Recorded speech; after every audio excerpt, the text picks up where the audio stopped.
The London Top Show is sponsored by खाता book. Business हुआ easy.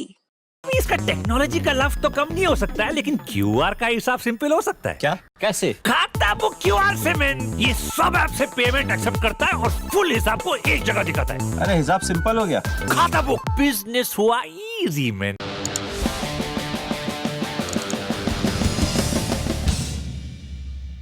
1 अक्टूबर के show में हमने उत्तर प्रदेश के अलावा राजस्थान, मध्य प्रदेश की रेप की खबरों के बारे में बात की थी।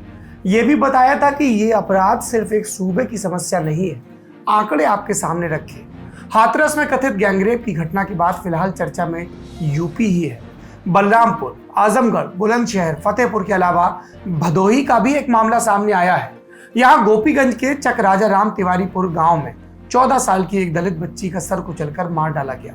परिवार ने रेप की आशंका जताई है, लेकिन पुलिस का दावा है कि बच्ची के परिवार ने शिकायत में रेप की बात नहीं की। रेप की पुष्टि पोस्टमार्टम रिपोर्ट से ही हो सकती है, जो कि अभी हो रहा है।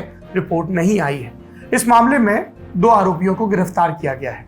उधर हाथरस के पूरे प्रकरण पर न्यायपालिका की नजर भी पड़ गई है। कथित गैंगरेप और जल्दबाजी में अंतिम संस्कार को लेकर इलाहाबाद हाईकोर्ट ने 1 अक्टूबर को स्वतः संज्ञान लिया। कोर्ट ने राज्य सरकार और जिले के वरिष्ठ अधिकारियों और पुलिसकर्मियों को तलब किया। 12 अक्टूबर को होने वाली अगली सुनवाई में जिन अधिकारियों को उपस्थित होना है, उसमें अतिरिक्त मुख्य सचिव गृह, DGP, ADG law and order, Hathras की डीएम और एसपी शामिल हैं। इलाहाबाद हाईकोर्ट की 2 जजों वाली लखनऊ बेंच ने कहा कि मृत लड़की के परिवार के सदस्य भी 12 अक्टूबर को मौजूद रहेंगे, ताकि पुलिस की तरफ से किए गए अंतिम संस्कार पर कोर्ट परिवार का पक्ष जान सके। इसके अलावा कोर्ट ये भी फैसला करेगा कि जांच की मॉनिटरिंग की जरूरत है या जांच एक स्वतंत्र एजेंसी से करवाई जाए या नहीं। जस्टिस राजन रॉय और जस्टिस जसप्रीत सिंह की बेंच ने कुछ तल्ख टिप्पणियां भी की।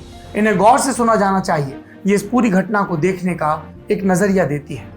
कई अखबारों की रिपोर्ट को कोट करते हुए कोर्ट ने कहा कि 4 आरोपी गिरफ्तार किए जा चुके हैं, एसआईटी का गठन हो चुका है। फिर भी फिलहाल हमारी चिंता यह है कि बाद में क्या हुआ। 29 सितंबर को पीड़ित की मौत के बाद उसके अंतिम संस्कार तक जो कुछ भी घटा, उसने हमारी चेतना को झकझोर दिया। इसलिए हम इस मामले का स्वतः संज्ञान ले रहे हैं। कोर्ट ने कहा कि मामला महत्वपूर्ण है और लोक हित से जुड़ा है, क्योंकि राज्य के अधिकारियों की तरफ से मनमानी करने के आरोप है, जिससे न सिर्फ पीड़िता के बुनियादी मानवाधिकार और मौलिक अधिकारों का उल्लंघन हुआ, बल्कि उसके परिजनों का भी। जजों ने कहा कि मृत पीड़िता के साथ आरोपियों ने बर्बरता की और उसके बाद जो कुछ भी घटित होने के आरोप लगे, अगर वो सत्य हैं, तो ये पीड़ित परिवार के कष्ट को बढ़ाने वाला और घाव पर नमक छिड़कने जैसा है। कोर्ट ने कहा कि हम ये भी देखना चाहेंगे कि क्या पीड़ित परिवार के आर्थिक और सामाजिक स्टेटस का लाभ उठाते हुए प्रशासन की तरफ से उन्हें प्रताड़ित किया गया और संवैधानिक अधिकारों से वंचित रखा गया। कोर्ट ने इंडियन एक्सप्रेस अखबार के लखनऊ संस्करण में 1 अक्टूबर को छपी रिपोर्ट का हवाला दिया।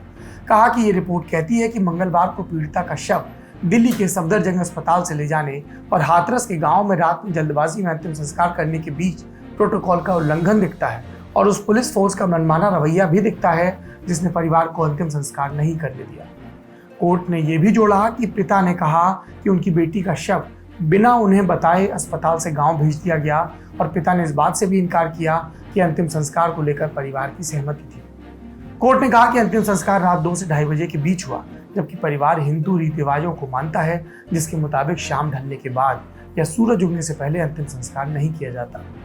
जजों ने महात्मा गांधी के जंतर को कोट किया, जिसमें उन्होंने सबसे गरीब और कमजोर आदमी को याद करने की बात कही थी। कोर्ट ने कहा कि यही समय है कि हम बापू के आदर्शों को मजबूत करें, लेकिन राष्ट्रपिता ने जिन आदर्शों को बढ़ावा दिया, जिन पर वो चले, आज दुर्भाग्यवश जमीनी हकीकत उससे बहुत अलग है। बेंच ने अधिकारियों को निर्देश दिया कि ये सुनिश्चित करें कि पीड़ित परिवार पर कोई दबाव न पड़े। इससे पहले यूपी के ADG law and order Prashant Kumar ने कहा कि हाथरस मामले में फॉरेंसिक रिपोर्ट में रेप की पुष्टि नहीं हुई, नमूनों में वीर नहीं मिला, जातीय तनाव पैदा करने के लिए भ्रामक सूचनाएं फैलाई गई। इससे पहले भी पुलिस ने कथित गैंगरेप की बात से इनकार किया था। इस मामले में अब कोर्ट ने हस्तक्षेप किया है। पुलिस ने वीर के न मिलने को रेप न होने का आधार बताया, लेकिन ये भी बता दें कि सुप्रीम कोर्ट अपने एक फैसले में कह चुका है कि रेप को साबित करने के लिए वीर की उपस्थिति जरूरी नहीं है। परमिंदर बनाम दिल्ली राज्य 2014 2 ACC 592 में हाईकोर्ट के फैसले को कायम रखते हुए सुप्रीम कोर्ट ने कहा था कि जननांग पर किसी घाव के बिना या वीर के दाग को छोड़े बिना कानूनी रूप से बलात्कार का अपराध करना संभव है। यूपी पुलिस के आला अधिकारियों से कम इतनी उम्मीद तो की ही जा सकती है कि वो मुल्क की सबसे बड़ी अदालत के फैसलों की जानकारी रखें। किसी भी मामले में गलत तथ्यों को रखा जाए तो उसका खंडन होना ही चाहिए। लेकिन जिस मुस्तैदी के साथ यूपी पुलिस ये साबित करने में लगी है कि ये अपराध उतना गंभीर नहीं है, वो समझ से बाहर है।